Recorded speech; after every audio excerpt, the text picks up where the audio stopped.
Abamu ku baakuuma akalulu ka Chairman Nyanzi baakuba bubi nnyo, embeera si nnungi n'akatono akatambi ogenda kubanga okafuna maaso awo. Maama wa Baby Gloria bambi mukazi wate alimbweraliikirivu oluvannyuma lw'omwana we Jolly naye okwagala okumuleka obwomu akatambi nako ogenda keefunirako maaso awo. Frank Gashumba wamu ne famire ye si birungi n'akatono, abantu bamututte kaguddeyo. Grace Kani wamma omwana we Grana akagatto ye kamwambalidde ddala omusumba Rosias Bujingo naye mwina maaso awo wamma nga yeewuunyiza ddala. Mugamba mutya mwasibye mutya bantu bange, kansubire nti muli bulungi ba mikwano ng'enkola yaffe.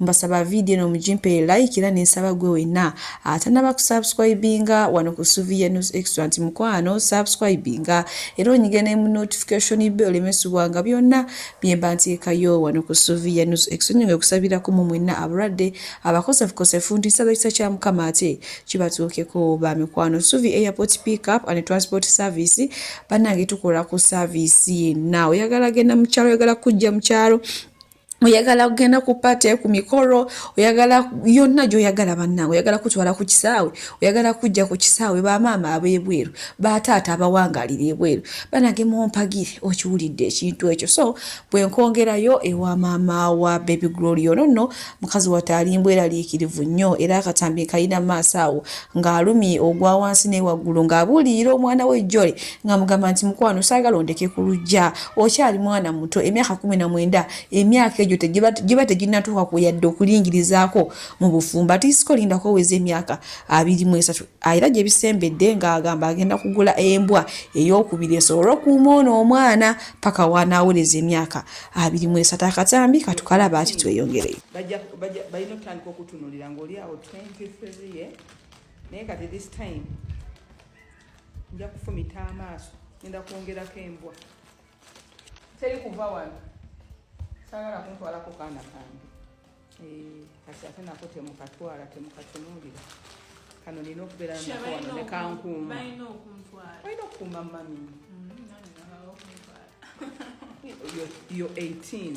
Jolly muganda wa Baby Gloria naye nno alabika ayagala kuva ku luggya wadde ye maama akyabisibaasiba amugamba okyali mwana muto oli myaka 19 ati isiko lindo weze emyaka 23 naye nga ye omwana alabika n'ebintu yalozaako dda. Si bigambo byange naye nange mbigiyo kubanga maama yalayidde agamba ati isiko agenda kuddamu agula embwa ey'okubiri naye eri embwa yali ya Baby Gloria kuba yali emanyi Jona kati era alina okuddamu n'agula endala osanga n'amanya ne bba wa Jolly.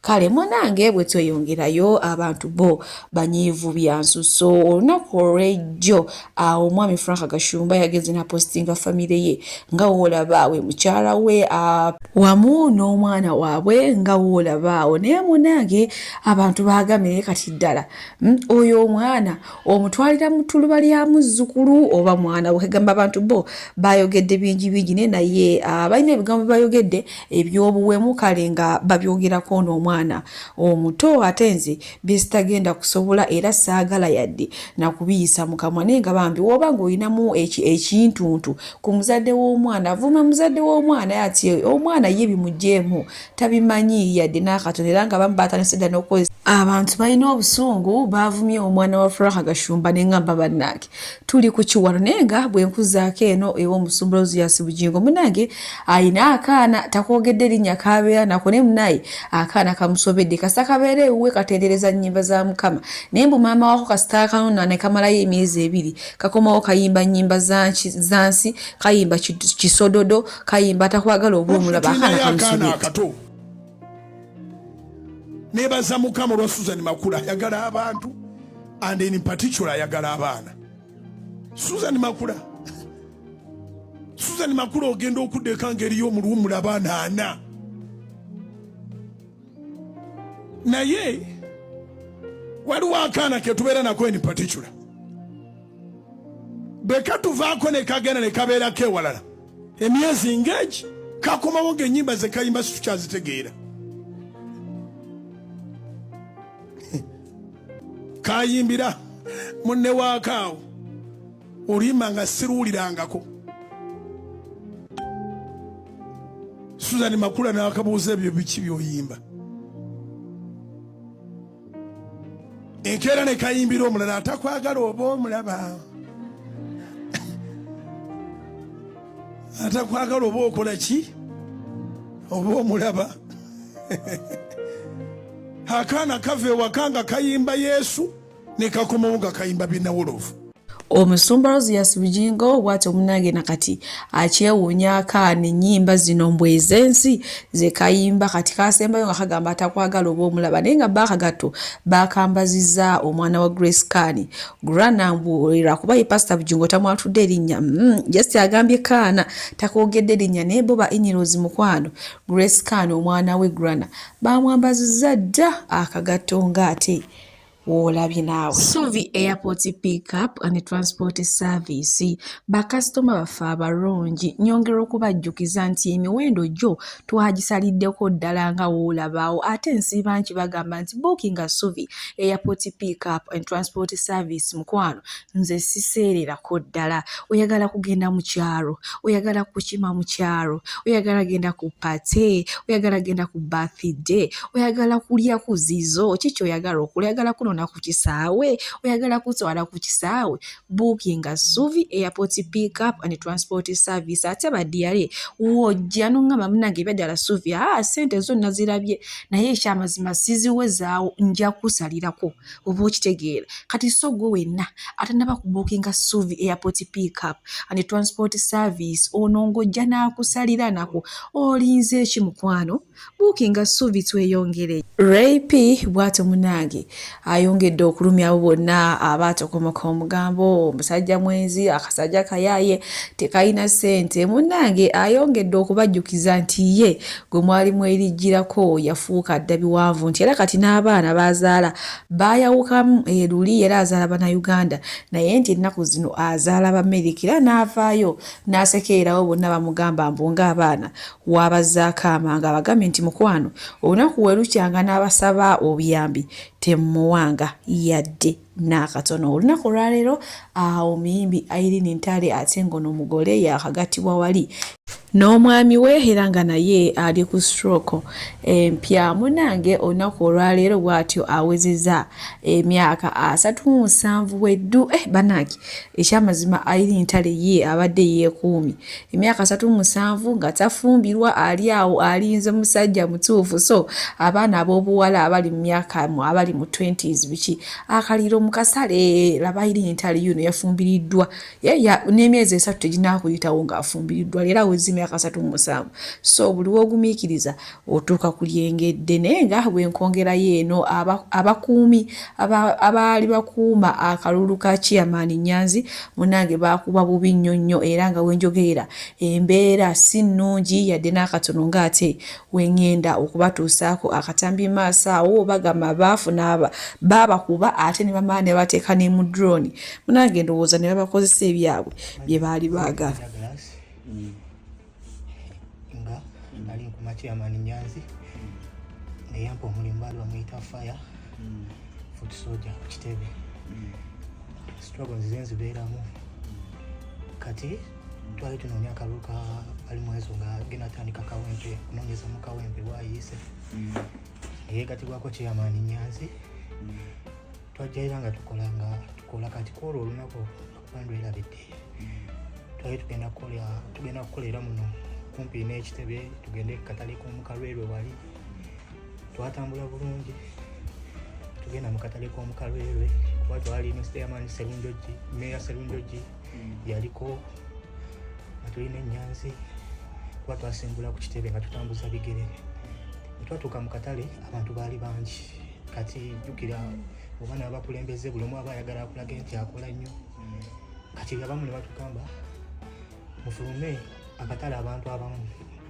ba meya ne honorable bafune bwe babuuliza abantu abamu ne tufuluma kati bwe twafuluma tudde emabega kuba nze nali nekyali wange kwempangisa naye ennyumba netufuluma tufune n'ekyokulya tufuluma akatale tudde eno ku lawundi abantu abasinga bali awo wabweru drone yatuva mu mabega ne batusika musajja yansika bino ebyuma bibeera ku kkubo batuva mabega ne bakwata essaati ne batusika ne tubuuka kiri ekyuma ne tugwa mu kolansi batwekamu drone ne bateekamu n'abantu abaawo abalala kuba twagenda musanvu nga bamu just bali batambula na butambuzi.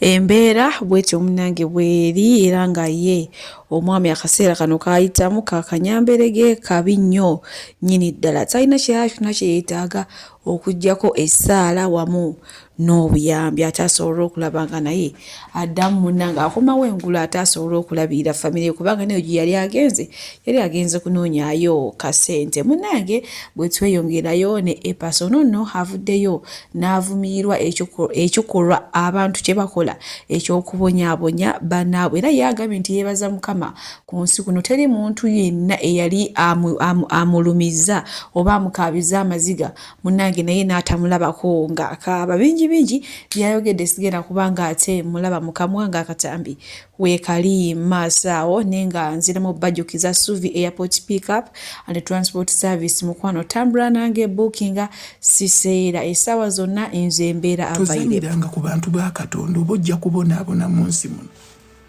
obirabanga eby'omuzannyo.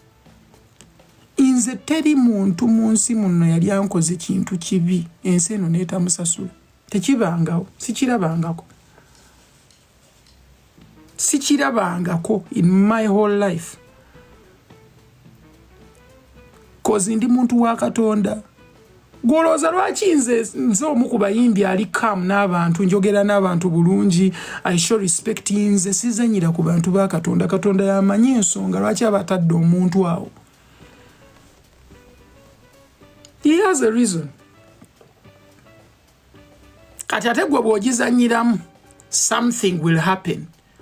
Gwe tolaba abantu abadde batta bano abapoliisi abajaasa ababadde batta abantu bakola ebintu byonna bye bakola abeeremeza mu buyinza buli omu agenda kutestinga something. When your time comes nga Katonda asazeewo nti ogenda sasuliramu ango bweti ne bw'obeera n'ebikuta n'ebisobola okulwanisa ekyo kyonna ku lunaku olwo biba tebijja sobola. And it's one thing you have to learn in life. When certain things are going to happen, they are going to happen. Ate tebigenda kubuuza oba weetegese. Tebisobola kubuuza oba weetegese. Kyova olaba nze ng'omuntu nze sirwanisa kintu kyonna. Sirwanisa kintu kyonna. I leave the world to do what it wants to do. Koze n'ensi eyina engeri gy'erimu. Ensi tosobola gitegeerera. Gwe ne bw'otuula wano ne weefuula omugezi nze mbalaba kuno online. Ne mulaba nti babbi baamukubye ne bamwambula n'ojja kuno n'osinika ebinnyo. Tebannayambula maama wo. Owulire ng'oyagala kutta muntu.